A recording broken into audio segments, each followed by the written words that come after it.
What's up, everybody? I'm Brian from I Want Tesla, and what if I was smarter than Elon? What if I proved him wrong? What did you just say? Smarter than Elon? Are you kidding me? You make YouTube videos for a living. Well, that's a little harsh. You're just a YouTuber, a stupid YouTuber. Smarter than Elon.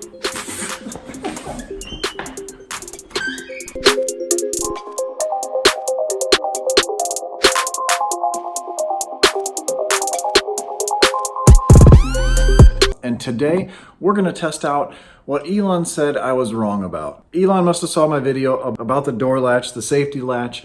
And today we're going to test out those questions that you guys had, and we're going to test out the tweet that Elon said, see if Elon's lying. First, I'm going to pull the car out. If you guys don't know what I'm talking about the safety latch that I put in the door here. That when the car is in an accident, and if the power gets disconnected, say the 12-volt battery up there, this is a manual release to release the door. So a lot of you had some questions, so I'm going to try to answer them in this video. First question is, does this window move down when you pull the handle? I got my finger on the handle here, and it does drop. It drops just as fast like when you use this button here. So it's not going to mess up the window at all. But someone said, what about when the doors are locked? Say someone busts the window open, like this corner window that everyone keeps busting open, or say you left the window down by accident. Can someone just reach in here and pull the handle? Well, if someone reaches in, they can just push the button. They can pull the handle and the door will open up, just like this. Same thing with the door. I'm going to have the car lock. I'm going to turn off Bluetooth and all my radios on my phone so the car does lock up. I'm going to walk away for 2 minutes. That way the car is armed and nothing's attached to it. And then I'm going to come back here, reach my hand in there, pull the lever, and see if the door alarm goes off.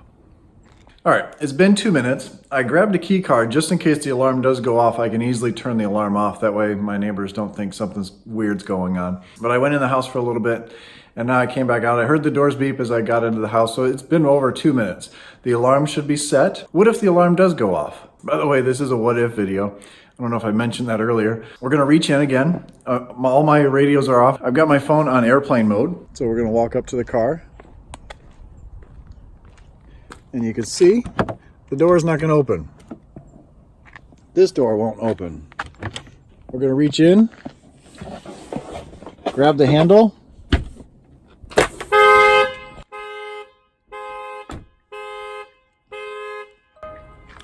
and as you heard, the alarm went off. If someone does reach in there, they can pull the handle, but you're not gonna really see that. If you look across, even if the windows are down, you look across and you're not gonna be able to see it in the pocket. You have to stick your head all the way in to see it down there. But you're going to see this before anything.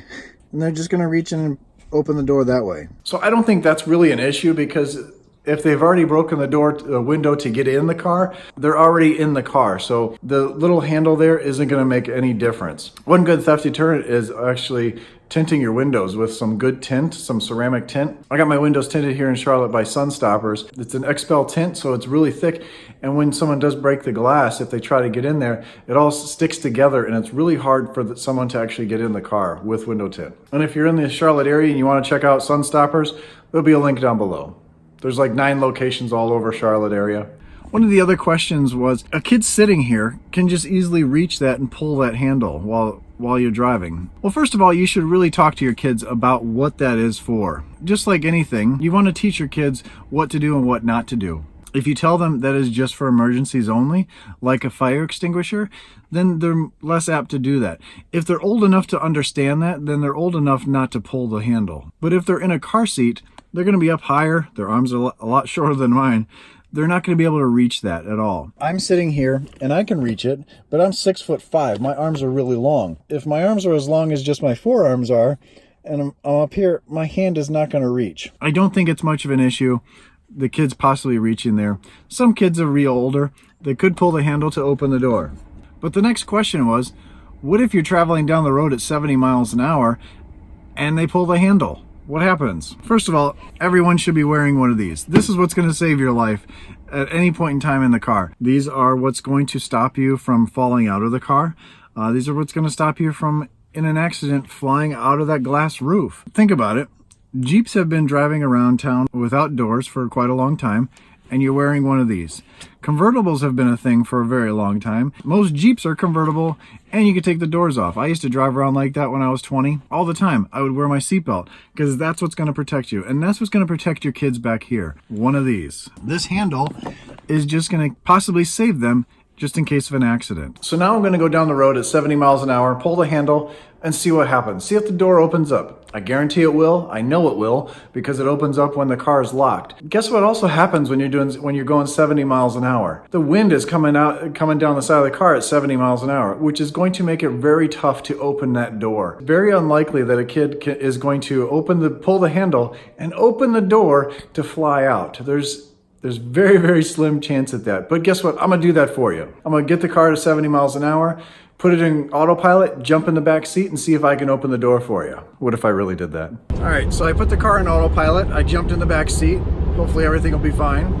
We're doing 72 miles an hour. I'm gonna pull this handle as we're doing 72 miles an hour and see if the door opens up. So here we go. Pull the handle, and you can't push the door open. Oh, there's no way to get that door open. The door does open, does unlock, or does unlatch, but there is absolutely no way a kid can push that door open at 70 miles an hour. It's just going to keep him back in the seat or in the car. This is what's going to save him, is the seatbelt. So the idea of someone opening the door at 70 miles an hour and the kid flying out, that's not going to happen. I should probably jump up back in the front seat. So now I pulled the car back inside, and it is time to address Elon's tweet. Elon tweeted saying that there is backup power to the windows and the doors, and as soon as the car gets in an accident, the doors automatically unlock once the vehicle comes to a complete stop. Well, I'm not going to test the crashing part, but I am going to test if there's backup power to the doors. The way I'm going to do that is I'm going to disconnect the 12-volt battery that's right up front here. First, I'm going to roll the windows down to make sure I can get in, because that would suck. Once the windows are down and the battery is disconnected, we're going to see if the windows work. We're going to see if the doors work. See if the door handle on the outside works. We're going to see if the key card works right here. We're going to try a few things out and see if Elon's right. Hopefully he is right. That would make this car even safer. First thing we're going to do is roll the windows down. Before we get too far into this, first of all, we have to pop the frunk.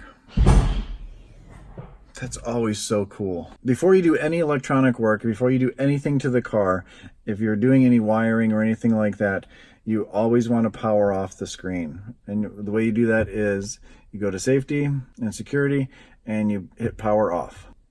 And you power off the screen.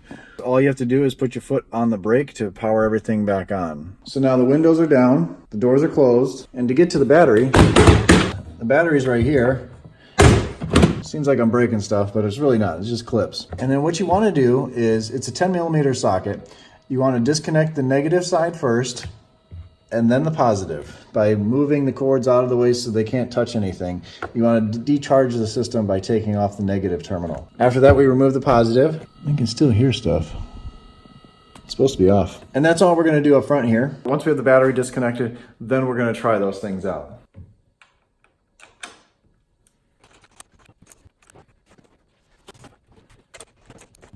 So now the battery is disconnected, both terminals are off. I have the key card somewhere.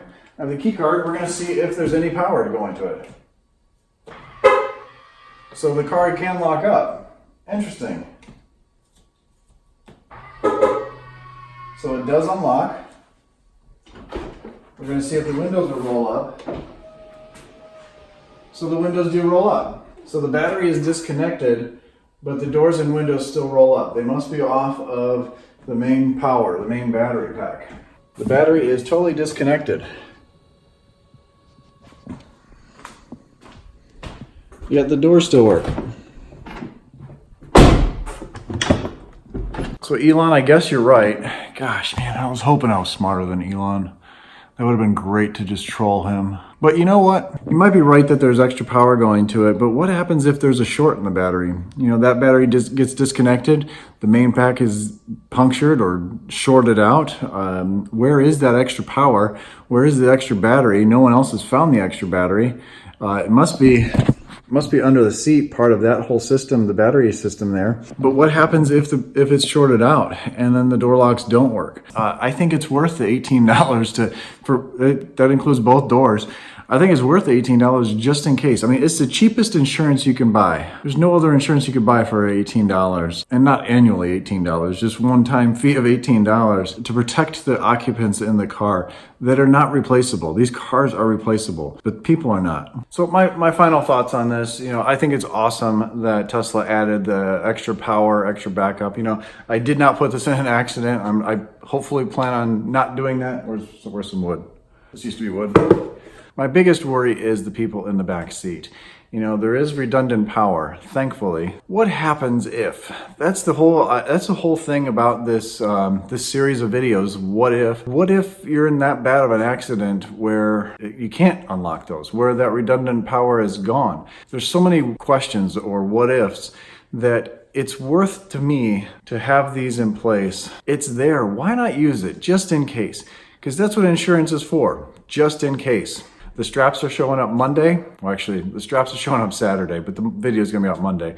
I've got everything coming in place for Monday's video. It's going to be the installation video and all the details on how to order, who can order. And if you just want the keychains, that's fine. It's no problem to me. You get 2 keychains and a 1/4-inch drill bit. Thank you, Elon, for responding in Twitter to let people know that there is a redundancy thing. I've found that there was, but no one knows where that redundancy pack is.